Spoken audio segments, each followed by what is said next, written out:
is back, discussing property investment and home ownership. Join us on 27th and 28th November 2020 at the Sarit Center Expo Center as we engage with property developers and investors, financiers, contractors, insurers, roofing solution providers, ceramic and interior designers, land dealers, and investment solution providers, among others. To sponsor, exhibit, and for inquiries, please contact 0721 678 597 or email property@ke.nationmedia.com.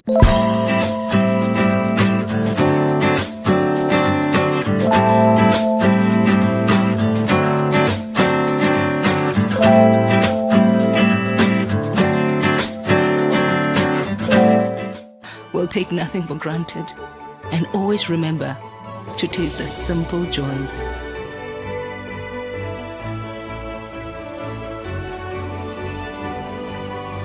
Enjoy the magic of Christmas with Coca-Cola.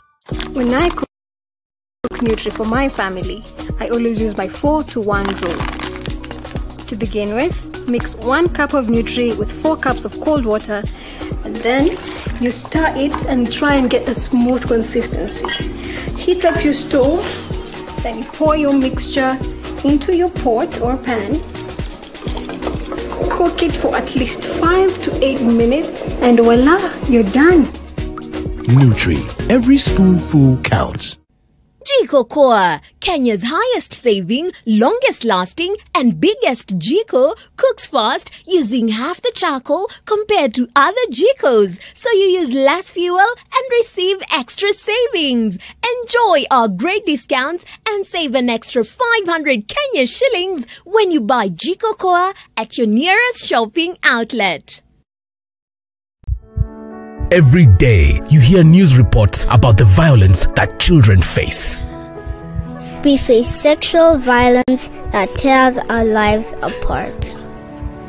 We are beaten in our homes while we're supposed to be safe and even in school. We are insulted and berated. If you see me being sexually abused, stop it. If you see me being beaten, stop it. If you see me being hit, stop it. If you see me being bullied, stop it. The violence against us will not end until you stop it. And the stories will remain the same until you change them. Any form of violence against children is wrong. Report cases of abuse to a trusted adult, children's officers, the police, or call the child helpline 116. Spot it and stop it.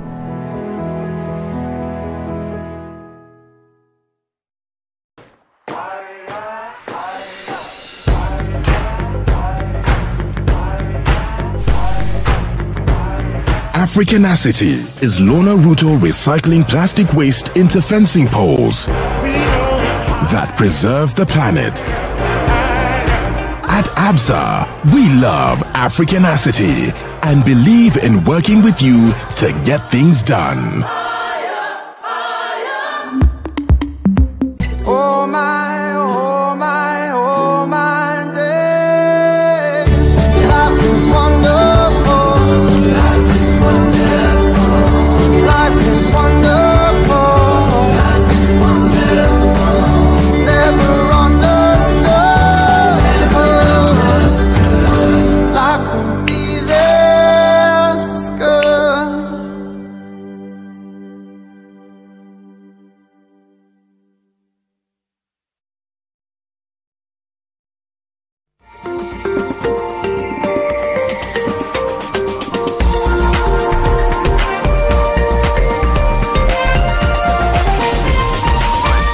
This is NTV.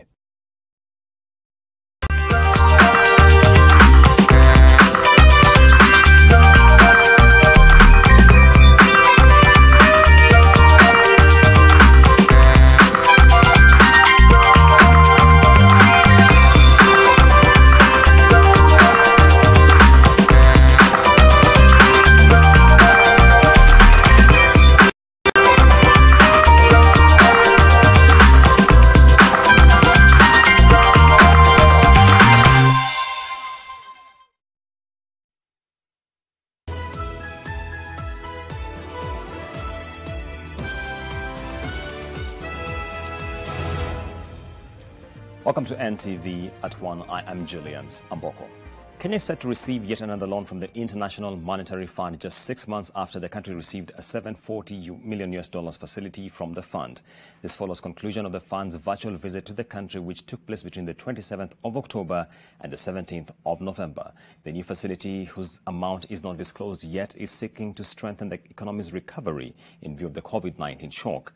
The terms of the loan are also expected to demand streamlining of some state-owned enterprises which are caught in financial headwinds. The IMF is also bound to demand more aggressive tax revenue mobilization by the government as it seeks to strengthen Kenya's fiscal consolidation agenda.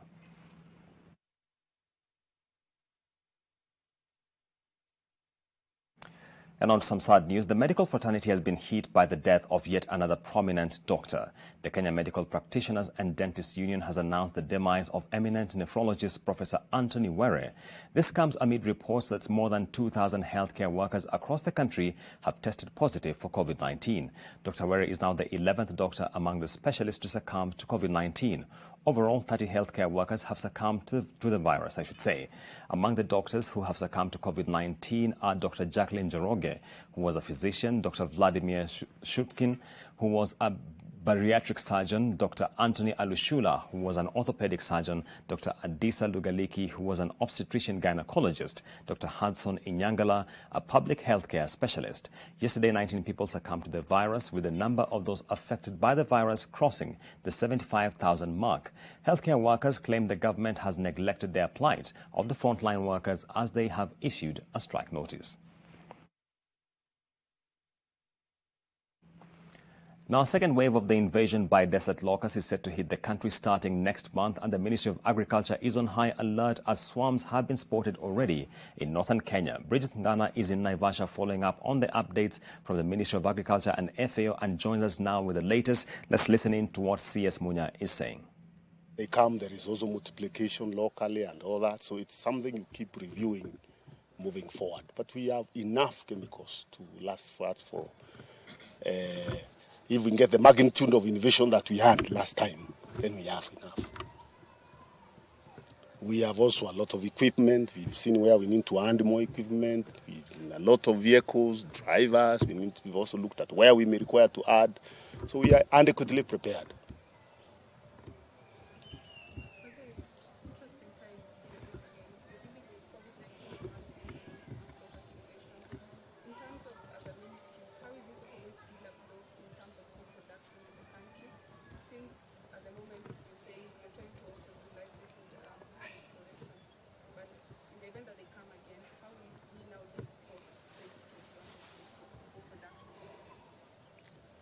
You remember what Europe does really during this invasion was that the rains were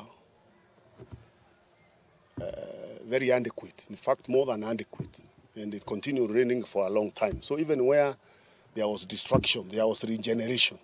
So that minimized the losses. And remember, we have a report that already, which we can share with you, that has already looked at what the damage, and that's why we are doing interventions. We believe, of course, if we don't take the interventions we need to do, then the damage would be severe in terms of food, especially given now that is when the crops are very young. The rains have just come. This is the worst time in terms of an invasion. That time, remember, there was also a lot of people harvesting in many areas.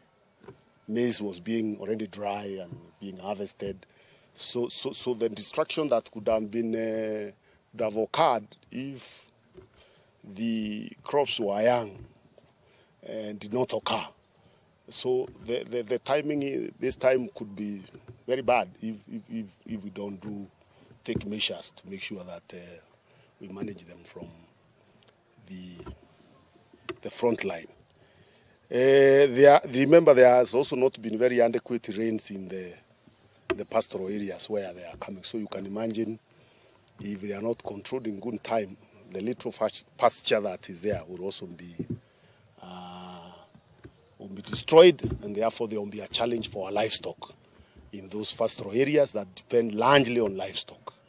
So that is why our control measures have been very targeted, very swift, very quick, to make sure that we minimize the damage and then, of course, support the communities there to restore their livelihoods. And that is Agriculture's Cabinet Secretary Peter Munya speaking on a potential second wave of desert locust invasion. And our reporter Bridget Ngana will be giving us more details on that in subsequent bulletins. Let's cross over to matters politics, where a section of Wiper Democratic Party legislators have maintained that the recently released Building Bridges Initiative report must be amended before it is adopted for the publication of the Constitution Amendment Bill of 2020. At the same time, Pentecostal church bishops from Kirinyaga County want the referendum to be conducted in 2022 together with the general election.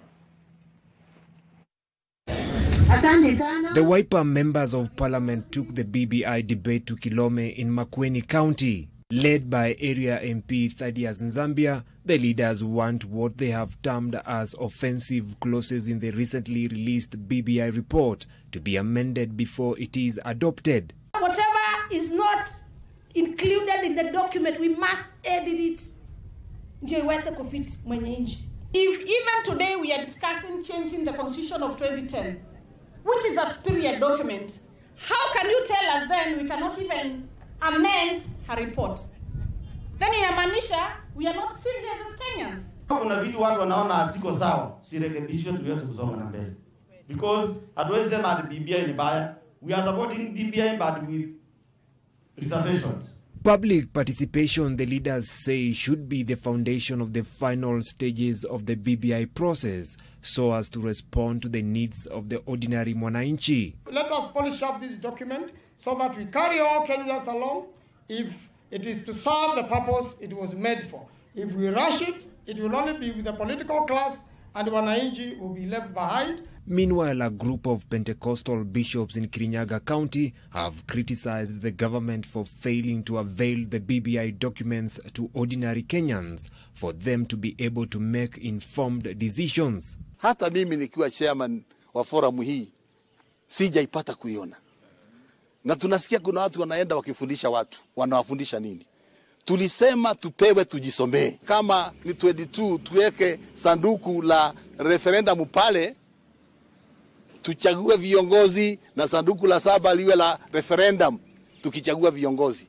Sababu Kenya haina pesa. The BBI report continues to elicit different reactions across the country even after the official launch of collection of signatures was postponed last Thursday, moments after President Uhuru Kenyatta and his deputy William Ruto held private talks at State House. Vincent Odur, NTV. And on to matters education, 2 Ukambani Member of Parliament have cautioned against the rushed reopening of schools. The MPs say many schools still lack the basic requirements like water and desks to enable students to adhere to the protocols necessary for the prevention of COVID-19. We are not ready. We do not have enough tanks in the schools to make sure that every school has enough water for children to wash hands. We do not have enough classrooms. There is no social distance. The desks are not anywhere, yet we are only a month away. So I'm pleading with the government, all the monies you have budgeted to Ministry of Education and through the Ministry of Finance, let it be released to schools. Wakati huu tunaomba serikali kama pesa itafutwa mahali iko. Kama vile pesa BBI imepatikana, pesa ipatikane shule sote. Kama ni desk zipelekwe kila shule. Kwa sababu naona shule 10 zinapewa kwangu. Shule 10 zile zingine ziko wapi? Now, the Agriculture Finance Corporation has urged women farmers to take advantage of the credit facilities at the institution to grow their agriculture businesses. Speaking in Mombasa, AFC head of credit Bonano Badia pointed out that women and youth usually remain financially unstable due to the lack of credit facilities. AFC has come up with a financial delivery model which include the affirmative access window, microfinance ride-on access window, and the cooperative access window as well. These models are aimed at reaching out to special interest groups with favorable relations in agriculture. To somebody who can talk. Speaking about women, participation in funding is below 15%. And the reason that we are here today is just to make sure that we mainstream funding, and specifically funding for women and women-led enterprises. These forums are very beneficial for us women because once you are engaged in agribusiness, you're actually located at the point of where you're doing your business. So sometimes you don't have the information that is shared in such forums. So once they organize such forums, they are able to benefit us and we are able to access, especially the capital they are talking about, capacity building, and also network to help us upscale in agribusiness. Now, more than 50 families from Kajiado West are crying foul after they were denied a share of their ancestral land under the Elangata Was Group Ranch.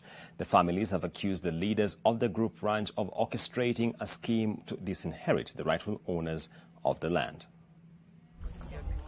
These dejected families from Elangata West do not have somewhere to call home after realizing their rightful pieces of land were allocated to other people 8 years after the ranch subdivision. The land, measuring 59,474 acres, was to be subdivided among 493 members, setting aside public amenities, but some members were shortchanged by the management. Ukienda kwa area list ambaye ni hiyo kamati imetengeneza unapata majina yao, lakini ukifuata hiyo mashamba iliuziwa watu wengine wa nje. According to them, the group ranch officials took advantage of community members who are illiterate, the poor and those living with disability and allocated their land to themselves and sold some.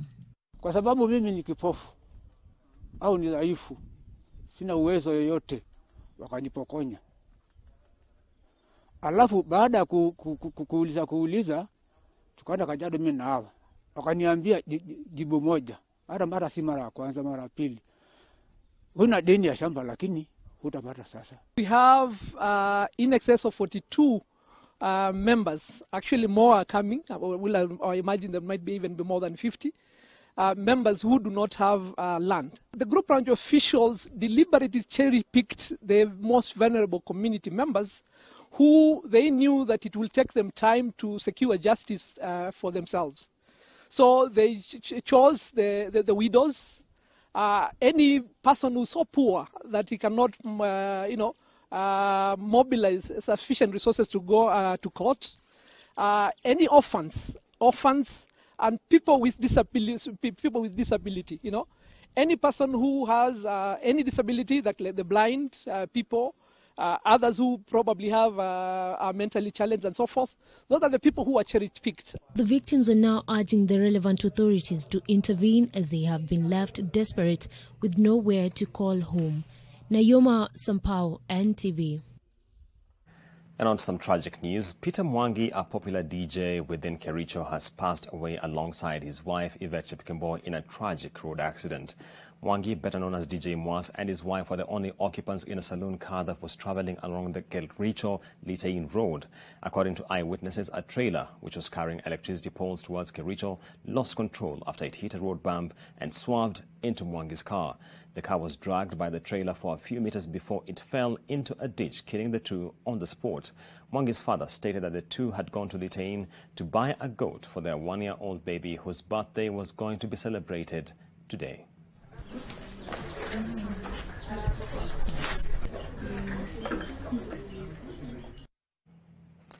What a sad twist of events. Elsewhere, a multi-agency unit working alongside rangers from the Loisaba Conservancy in Samburu have arrested individuals who are believed to be part of a gang engaging in illegal sale of sandalwood.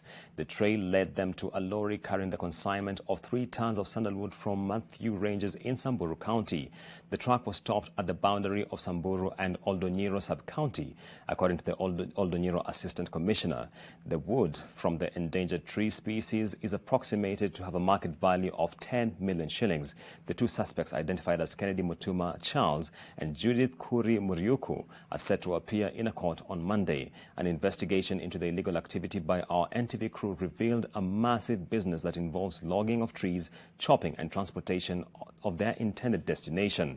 KFS Commander John Lemarocco admits that cartels had made the region a playground for the illicit trade, but officers were on their trail.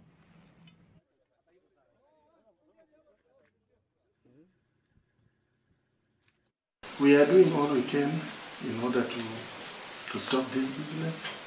although some cartels are there who think that it's also their right to do the business. The gazetted forest, community land, and even private land. That is an issue that needs a lot of community support, a lot of community interest. The name of the commander is John Lemarkoko, not Lemaroko. My apologies. Moving on, the national government has launched a new gaming and animation software aimed at boosting products and screen industry. The ICT Principal Secretary Jerome Ochieng said that the move will improve the livelihoods of the youth by encouraging creativity, innovation and entrepreneurship. The software will also empower the sector players and advance their skills in content creation.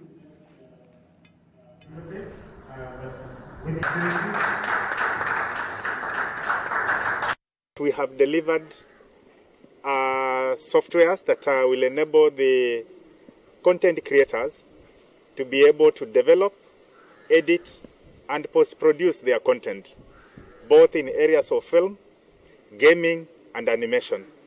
So that is one noble task that Kenya Film Commission has to grow capacity in this country. This is the way to go.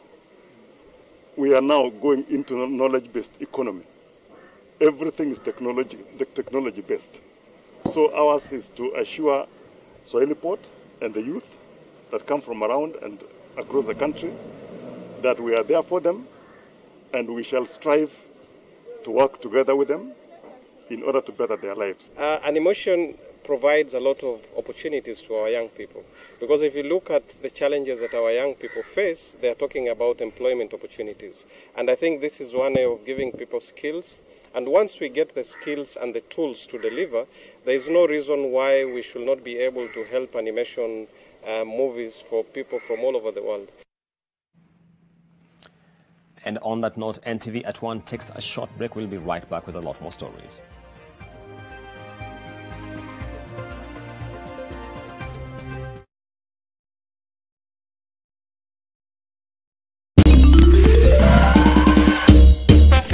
Sona moja imetengenezwa kwa njia spesheli ili kupambana na maumivu kwa haraka.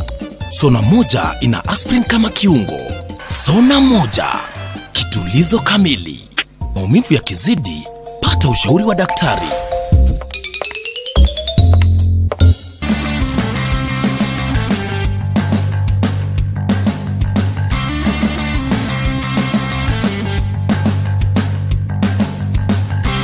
Chrissy bila worries. Chrissy na Naivas is now on with the biggest and tastiest offers this festive season. Every day, 350 winners Kula shopping voucher worth 2,000 shillings. All you need to do is simply present your Naivas card when you shop for your chance to be one of the winners. Naivas saves you money. I wish I could have soft and glowing skin. New Geisha Black Soap with activated charcoal to give you soft and glowing skin. New Geisha Black Soap and New Geisha Moringa. Oh my, oh my, oh my day. Life is wonderful. Life is wonderful. Life is wonderful. Life is wonderful. Never understood. Life can be this good.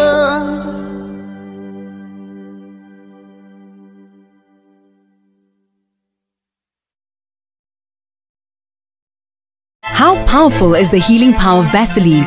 We applied Vaseline jelly to one leaf, the other we left alone. After just a few days, the difference is visible. Nothing locks in moisture better to keep skin restored. That's the healing power of Vaseline.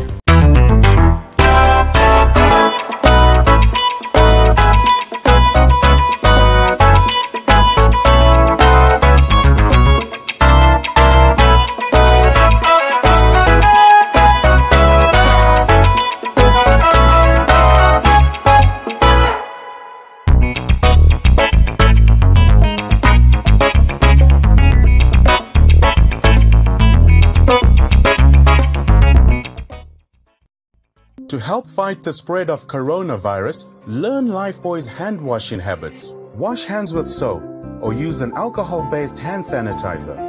Together, Let's help fight the spread of coronavirus in Kenya.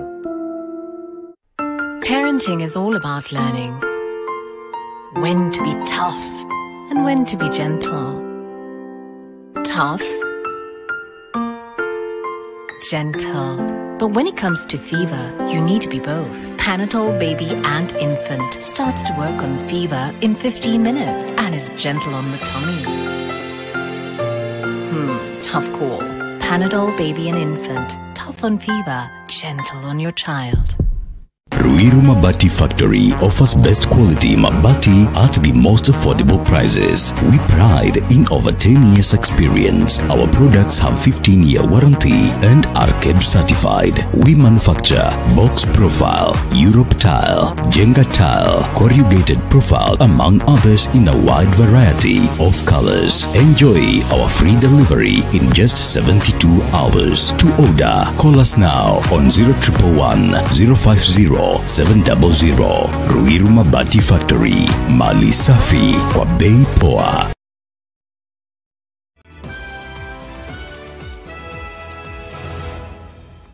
Welcome back to NTV at One, and let's cross over to news further afield. The National Unity Platform presidential candidate Robert Chagulanyi, alias Bobby Wine, has been released from jail after being granted bail by the Magistrates Court in Iganga. Chagulanyi was granted a non-cash bail of 1 million Uganda shillings, or just about 30,000 Kenyan shillings, by Magistrate Catherine Aguero after charges of engaging in an act likely to spread the infection of the disease under the Penal Code Act and the Public Control Act were read to him. NTV's Ali Mivule reports. After 2 nights in Nalufenya police station, Chagulanyi was finally produced before the Magistrates Court in Iganga. Prosecution led by John Waseja read the charges of engaging in an act likely to spread infection of disease. The charge of doing an act likely to spread infection of disease. According to prosecution, Chagulanyi, during his campaign meetings, negligently held processions and huge rallies, putting many lives at risk of contracting COVID-19. Prosecution stated that the charges should be a warning to other presidential candidates flouting COVID-19 prevention guidelines set by the Electoral Commission and the Ministry of Health. Defense lawyers led by Medad Lubega Segona applied for bail for their client, which was granted. Jinja East MP Paul Mwiru and Manjia County Representative John Baptist Nembeshe stood surety for Chagulanyi at a non-cash bail of 5 million shillings. However, court has given Chagulanyi strict conditions as he resumes his campaign meetings, and these are: campaign meetings must not exceed 200 people. All in attendance must have face masks. Venues for meetings must have hand-washing facilities. Supporters must maintain a social distance of 2 meters.